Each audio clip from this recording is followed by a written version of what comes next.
ప్రభు అయిన యేసుక్రీస్తు వారి శ్రేష్టమైన నామంలో మీ అందరికీ నా వందనాలు తెలియజేస్తా ఉన్నాను. ఇక్కడ దైవజనులు ఉన్నారు. నేను ట్రైనింగ్ అయిన పాస్టర్ని కాదు కాబట్టి వాళ్ళకు ప్రయారిటీ ఇస్తే బాగుండేది. సో ఏదేమైనా కూడా ఆ దేవుని కృపను బట్టి చాలా క్లుప్తంగా మాట్లాడతాను నేను. తర్వాత తమ్ముడు నవీన్ ఉన్నాడు మన మధ్య. యాక్చువల్గా ఈరోజు నేను గుంటూరు కన్నావారి తోటలో ఉన్న సియోను ప్రార్థనా మందిరంలో వాక్యం చెప్పాలి. అనుకోని పరిస్థితుల్లో నేను ఇంటికి రావడం జరిగింది నిన్న. సరే ఈరోజు కూడా మీ మధ్య ఆరాధన చేయాలన్న ఉద్దేశంతో వాళ్ళకి లేదు అని చెప్పినప్పుడు వాళ్ళు చాలా ఫీల్ అయ్యారు. అయినా సరే అది దేవుని కృప అని నేను భావిస్తా ఉన్నాను. చిన్న ప్రార్థన చేసుకుందాం. నాకు ఖచ్చితంగా సహోదరులు 30 నిమిషాలు టైం ఇచ్చారు. దానికన్నా ముందే నేను ముగించడానికి ఇష్టపడతాను. చిన్న ప్రార్థన చేసుకుందాం. ప్రేమ కలిగిన పరిశుద్ధుడైన తండ్రి, మరొకసారి మీ పాద సన్నిధికి వస్తా ఉన్నాం. మమ్మల్ని అందరినీ సజీవ లెక్కలో ఉంచారు. మీ పాద సన్నిధికి రావటానికి, మీ మాటలు వినటానికి, మిమ్మల్ని స్థుతించడానికి, మహింపరచడానికి ప్రభా మాకు ఇచ్చిన ఈ మంచి సమయాన్ని బట్టి మీకు వందనాలు. ఇంతమంది మీ ప్రియ బిడ్డల మధ్యలో నేను కూడా ప్రభా మిమ్మల్ని ఆరాధించే భాగ్యాన్ని నాకు ఇచ్చారు తండ్రి. మీకు స్తోత్రాలు చెల్లించుకుంటూ కొద్ది నిమిషాలు మీ వాక్యాన్ని ధ్యానిస్తుండగా ప్రభా తండ్రి, మరి వినగలిగినటువంటి మనస్సును, గ్రహించగలిగిన మనస్సును, వినగలిగిన చెవులు మాకు దయచేయండి తండ్రి. దుష్టుడు దొంగిలించకుండా ప్రభా మీ మాటలు మా హృదయంలో పదిలంగా భద్రపరుచుకొని వాక్యానుసారంగా జీవించే కృపను మా అందరికి దయచేయమని క్రీస్తు నామమున ఈ మనవులను వేడుకుని ప్రార్థిస్తున్నాం తండ్రి.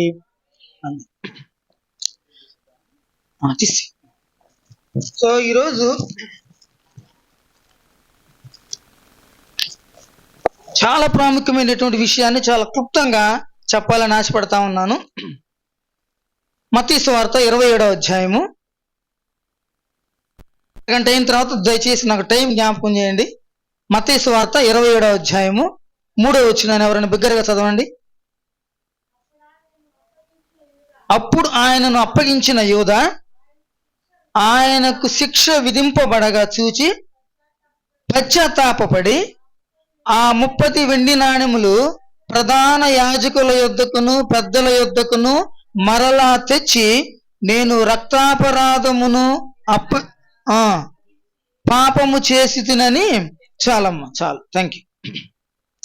ఇక్కడ ఇస్కరియోతు యూదా యేసు ప్రభు వారిని అప్పగించిన తర్వాత ఆయనకు శిక్ష విధిస్తా ఉన్నప్పుడు అదంతా చూసిన తర్వాత అక్కడ ఒక మాట రాయబడింది. పరిశుద్ధాత్మ దేవుడు మాట రాయించాడు, పశ్చాత్తాపపడి. ఏం పడి? ఈ పశ్చాత్తాపము అనేది క్రైస్తవ విశ్వాస జీవితంలో చాలా ప్రాముఖ్యమైనది. పశ్చాత్తాపం, రిపెటెన్స్.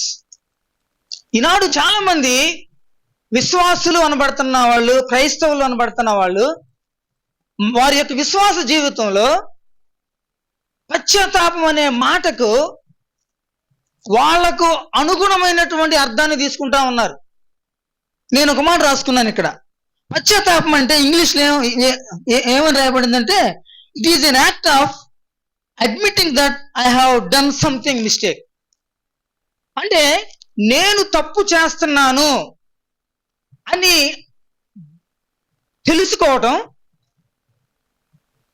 దానిని దేవుని సన్నిధిలో ఒప్పుకోవటం, ఒప్పుకున్న తర్వాత దానిని తిరిగి చేయకపోవటం, దానిని పశ్చాత్తాపం అంటారు.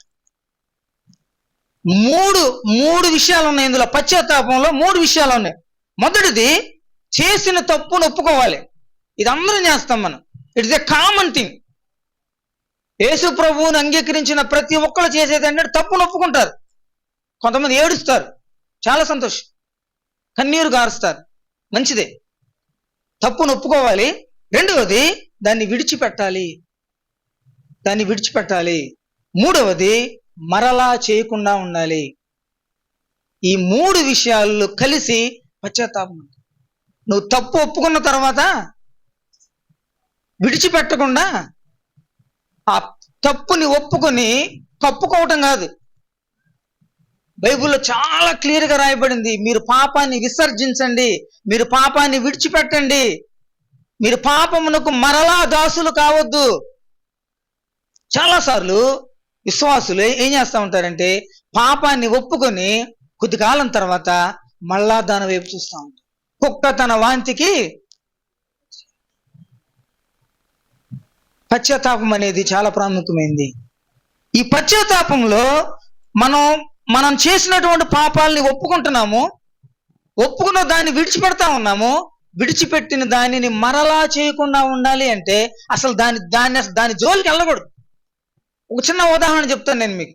అంటే అది మీకు చాలా నవ్వు వస్తుంది, కానీ అది వాస్తవంగా జరిగింది. ఒకసారి మన ప్రధానమంత్రి జవహర్లాల్ నెహ్రూ గారు ఒక ప్రయాణం చేస్తా ఉన్నాడు ఫ్లైట్ లో. ఆయన పక్కన ఆయన అసిస్టెంట్ కూర్చుని ఉంటే ఆ అసిస్టెంట్ దగ్గర నుంచి చాలా భయంకరమైన దుర్వాసన వస్తా ఉంది. అడిగాడు, ఏంట్రా బాబు ఇంత వాసన వస్తుంది నీ దగ్గర అన్నాడు. అయ్యా నా దగ్గరేనండి, నా సాక్సుల్లో నుంచి వాసన వస్తుంది అన్నాడు. షూలో ఉన్న సాక్సుల నుంచి వాసన వస్తా ఉంది అన్నాడు. బాబు అలా వాసన వచ్చే సాక్సులు వేసుకోకూడదు, ఇదిగో డబ్బులు ఇస్తున్నాను, మంచి సాక్సులు కొనుక్కొని రేపు నాతో వచ్చేటప్పుడు శుభ్రమైన సాక్సులు వేసుకుని రావాలి నువ్వు అన్నాడు. సరేనని డబ్బులు తీసుకున్నాడు, వెళ్ళాడు, కొత్త సాక్సులు కొనుక్కున్నాడు, వేసుకున్నాడు. మళ్ళా వాళ్ళు తిరుగు ప్రయాణం అవుతా ఉన్నారు. మళ్ళా ఆయన పక్కన కూర్చున్నాడు, మళ్ళా అదే వాసన వస్తా ఉంది. ఎరా సాక్సులు కొనుక్కోలేదా అంటే, కొనుక్కున్నాను అయ్యో, కొత్త సాక్సులు వేసుకున్నా. మరి ఎక్కడి నుంచి వస్తుంది ఈ వాసన? మళ్ళా నా దగ్గర నుంచేనయ్యా. ఎందుకు వస్తుంది? అయ్యా నువ్వేమనుకోనంటే ఒక మాట చెప్తాను, నా పాత సాక్సులంటే నాకు పిచ్చి. ఏంటది? నా పాత సాక్సులంటే నాకు పిచ్చి.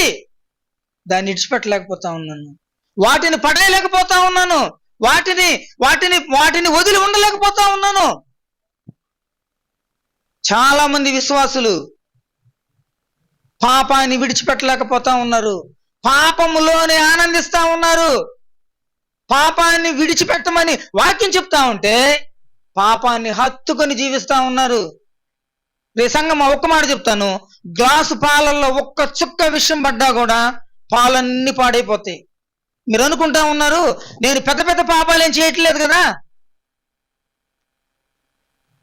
ఏదో అబద్ధం ఆడటం, ఏదో చిన్న పాపాలు చేస్తున్నాను, దేవుడు క్షమించేస్తాడులే, ఈ చిన్న పాపాలు ఏముంది, అందరు చేస్తలా. బైబుల్లో ఎక్కడ పాపానికి పెద్ద పాపము చిన్న పాపము అని ఎక్కడ కూడా డెఫినేషన్ ఇవ్వలేదు. అబద్ధం ఆడటం ఎంత ఘోరమైన పాపమో నరహత్య చేయటంతో సమానం. కాబట్టి సంగమా, చిన్న పాపాలు అని ఎక్కడ కూడా మీరు కాంప్రమైజ్ అవ్వద్దు. వాక్యానికి వ్యతిరేకమైంది ఏదైనా సరే పాపం. పాపానికి చాలా అర్థాలు ఉన్నాయి, దాదాపు 9-10 అర్థాలు ఉన్నాయి. ఈసారి నేను సమయం వచ్చినప్పుడు చెప్తాను. అందరూ తెలుసుకునేది ఆజ్ఞాతిక్రమమే పాపం అనేది తెలుసు మనకి. పాపాన్ని చాలా డెఫినేషన్లు ఉన్నాయి. పశ్చాత్తాపపడాలి, చేసిన పాపాన్ని ఒప్పుకొని విడిచిపెట్టి మరలా చేయకపోవటమే గొప్ప. ఎవరు ప్రార్థన దేవుడు వింటాడో తెలుసా? అతిక్రమాల్ని ఒప్పుకొని విడిచిపెట్టి మరలా చేయకుండా ఉండే వాళ్ళ ప్రార్థన మాత్రమే దేవుడు వింటాడు. వాళ్ళ ప్రార్థన మాత్రమే దేవుడు వింటాడు. వాళ్ళ యొక్క జీవితాలు మాత్రమే సంతోషకరంగా ఉంటాయి. ఒక విశ్వాసి పాపం చేస్తే దేవుని యొక్క రక్షణ ఆనందం ఉండదు. అందుకే దావీదు భక్తుడు అంటాడు, నాకు రక్షణ ఆనందాన్ని మరలా పుట్టించు ప్రభు అంటాడు. బెత్షెబతో పాపం చేసిన తర్వాత పశ్చాత్తాపడుతున్నప్పుడు ఆయన ఏమంటాడు తెలుసా? నాకు మరలా రక్షణ ఆనందాన్ని కలిగించు. ఒక విశ్వాసి పాపం చేస్తా ఉంటే రక్షణ ఆనందం ఉండదు, ఇంట్లో మనశ్శాంతి ఉండదు, చేసే ప్రార్థన దేవుడు ఆలకించడు. 4వది శాపం వస్తుంది. ఒక విశ్వాసి పాపం చేస్తే శాపం వస్తుంది, జాగ్రత్త. అది చిన్న పాపమైనా పెద్ద పాపమైనా. చాలా మందివి వాక్యాన్ని మనకి అనుకూలంగా మలుచుకుంటా ఉన్నాం. నిన్ను వలె నీ పొరుగు వారిని ప్రేమించండి, ఇది దేవుడు ఆజ్ఞ అంతే. నువ్వు ప్రేమించకపోతే పాపం చేసినట్టే. మత్సరపడొద్దు అన్నాడు. మన తోటి వ్యక్తులను చూసి కుళ్ళుకుంటే ఆ కక్షలు మన హృదయంలో ఉంటే పాపం చేసినట్టే. అసూయపడొద్దు అన్నాడు, దొంగిలొద్దన్నాడు. ఎదుటి వ్యక్తిని తొందరనొద్దన్నాడు. ఎదుటి వ్యక్తి క్షోభించే విధంగా మాట్లాడినా సరే పాపమే. ఎదుటి వ్యక్తి బాధపడే విధంగా మాట్లాడినా సరే పాపం చేసినట్టే. యేసుప్రభువు నన్ను మాట్లాడా? ఎదుటి వ్యక్తి బాధించే విధంగా ఎవరితో మాట్లాడా? ఎదుటి వ్యక్తి క్షోభించే విధంగా ఎవరితో మాట్లాడా? మీరు క్రీస్తు మనస్సును ధరించుకొనుడి అని వాక్యం చెప్తాము. ఇవేవి లేకుండా నేను విశ్వాసం అంటే జరగదు. ఇవే దేవుడు ఎలా జీవించమన్నాడో జీవించకుండా నేను విశ్వాసిని అని నీకు స్టాంప్ వేసుకుంటే కుదరదు. దేవుడు ఏ విధంగా జీవించమన్నాడు, దేవుడు ఏ విధంగా జీవించి చూపించాడో, దేవుడు ఏ విధంగా మాట్లాడి చూపించాడో, దేవుడు ఏ విధంగా చేయమన్నాడు, చూడమన్నాడు, మాట్లాడమన్నాడు, ఇవి చేయకుండా నేను ఇక్కడ నిలబడి బోధ చేసినా సరే నేను దేవుని దృష్టిలో నేను ఇష్టం లేనివాడిని. సంగమా, ఇస్కరియోతు యోధ పశ్చాత్తాపడ్డాడు. అప్పటికి లేట్ అయిపోయింది. ఇక చావు దగ్గర పడింది. పశ్చాత్తాపడినా సరే లేట్ అయిపోయింది. మన జీవితంలో చాలాసార్లు పాపం చేస్తూ చేస్తూ చేస్తూ చేస్తూ చేస్తూ పశ్చాత్తాపడకుండా, పాపం చేస్తూ చేస్తూ దేవుని దగ్గర ఒప్పుకోకుండా, విడిచిపెట్టకుండా దినాలు వెళ్తా ఉంటే ఒకనాడు మన సమయం మన చేతుల్లో నుంచి ఇస్కరియోతు యూద చివరిలో పశ్చాత్తాపడ్డాడు, కానీ ఉపయోగం లేదు. సంగమా, మనం ఎప్పుడు ఎత్తపడతామో తెలియదు, మనం ఎప్పుడు ప్రాణం పోద్దో మనకు తెలియదు. మనము నిన్నటి వారమే, ఈ రోజు వారం, రేపటి వారం కాదు. నిన్న గుంటూరు నుంచి వస్తా ఉంటే ఒక పిడుగు లాంటి వార్త. 28 సంవత్సరాల అబ్బాయి సోఫాలో టీవీ చూస్తా ఇలా ముందుకు వంగి వాటర్ తీసుకుంటూ అలా ముందుకు వంగి అలా పడిపోయి చనిపోయాడు అంతే.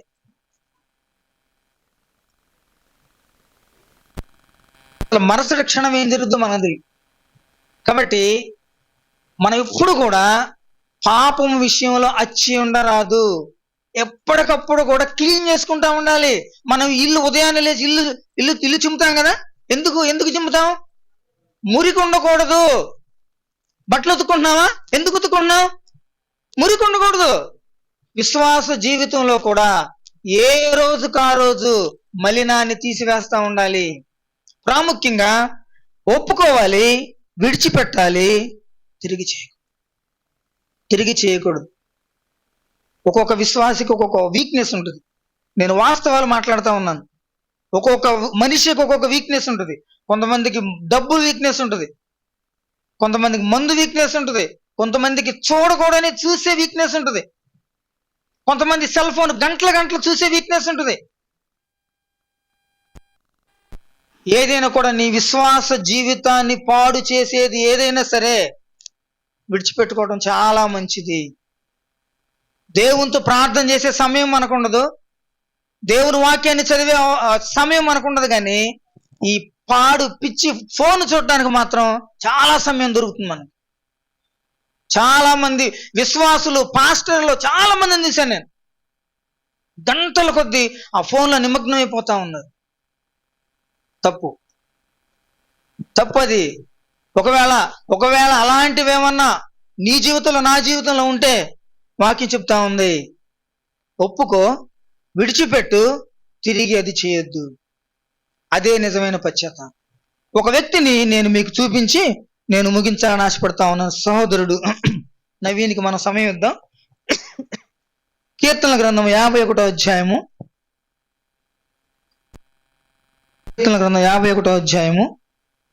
1 నుంచి 11 వచనాలు. దేవా,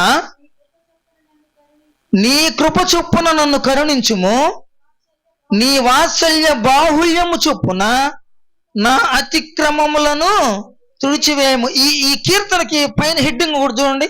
దావీదు బెత్షెబా యొద్దకు వెళ్ళిన తరువాత నాతాను ప్రవక్త అతని యొద్దకు వచ్చినప్పుడు అతను రచించిన.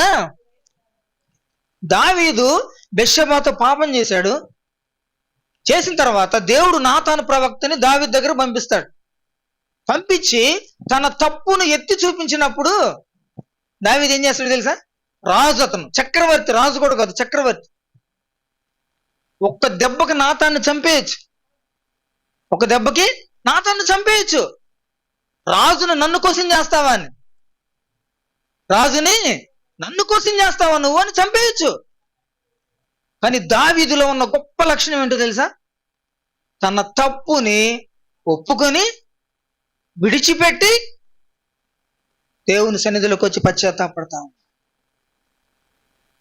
వాక్యము మన యొక్క తప్పుని చూపిస్తా ఉన్నప్పుడు ఆ తప్పుని ఒప్పుకునేటువంటి మనస్సు మనకు ఉండాలి. ఎవరి హృదయాలైతే బండబారిపోతాయో వాళ్ళకి సెన్సిటివిటీ కోల్పోతారు. సెన్సిటివిటీ చాలా ఇంపార్టెంట్ విశ్వాసులు. వాక్యము వింటా ఉన్నప్పుడు, వాక్యం చదువుతా ఉన్నప్పుడు, మన తప్పులని ఆ వాక్యం చూపిస్తా ఉన్నప్పుడు ఒప్పుకునే సెన్సిటివిటీ లేకపోతే ఇంకా అతను వెనకబడిపోయినట్టు. నిజమైన పశ్చాత్తాపం రాదు. అందుకే విశ్వాసులు సెన్సిటివిటీ కోల్పోకూడదు. పాపంలో ఎక్కువ కాలం కొనసాగితే సెన్సిటివిటీ ఉండదు. ఒక పాస్టర్ గారు నాకు తెలుసు, చాలా గొప్పగా సేవ చేశాడు.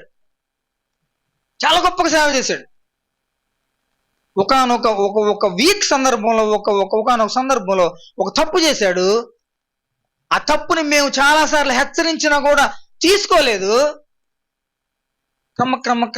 క్రమంగా దేవునికి దూరం అయిపోయాడు. అసలు ఇప్పుడు బైబిలే చదవట్లేదు, లోకంలో కలిసిపోయాడు. సెన్సిటివిటీ చాలా ప్రాముఖ్యమైనది. వాక్యం మనల్ని హెచ్చరిస్తా ఉన్నప్పుడు, గద్దిస్తా ఉన్నప్పుడు, దేవా నా జీవితంలో ఈ తప్పు ఉంది, నేను ఈ పాపాన్ని మర్చిపోలేకపోతా ఉన్నాను, నేను ఈ పాపాన్ని విడిచిపెట్టలేకపోతా ఉన్నాను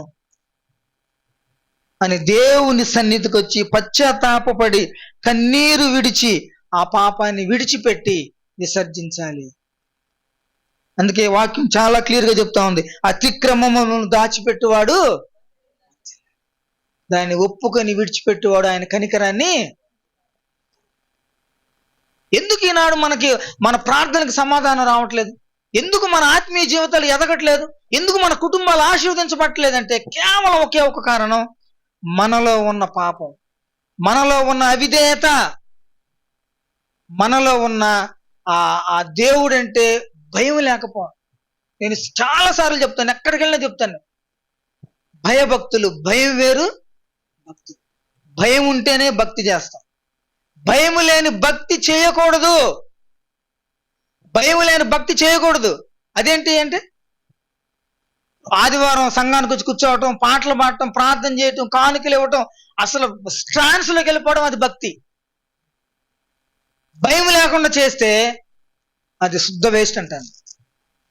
దేవుడంటే భయం లేకుండా, దేవుడు నన్ను చూస్తున్నాడు, దేవుడు నా ప్రతి చర్యను గమనిస్తున్నాడు, దేవుడు నేను మాట్లాడే ప్రతి మాట వింటున్నాడు, దేవుడు నేను చేసే ప్రతి పనిని చూస్తున్నాడు. ఇంకొక విషయం చెప్పమంటారా? మన పేరున ఒక పుస్తకం ఉన్నాడు పరలోకంలో. నా పేరున ఒక పుస్తకం ఉంది, చండిబాబు పేరున ఒక పుస్తకం ఉంది, నవీన్ పేరున ఒక పుస్తకం ఉంది. అక్కడ రాస్తా ఉన్నారు, ప్రతిరోజు మేము చేసే పనులు, మేము మాట్లాడే మాటలు, మేము ఆలోచించే ఆలోచనలు అవన్నీ ఆ గ్రంథంలో లిఖితములాయను అంటాడు దావీదు. ఇంకెక్కడ తప్పించుకుంటావు నువ్వు, నేను ఎక్కడ తప్పించుకుంటావండి? నన్ను ఎవడు చూడట్లేదులే, నేను చేసే ఎవడు పట్టించుకోవట్లేదులే, నన్ను ఎవరు గద్దించట్లేదులే.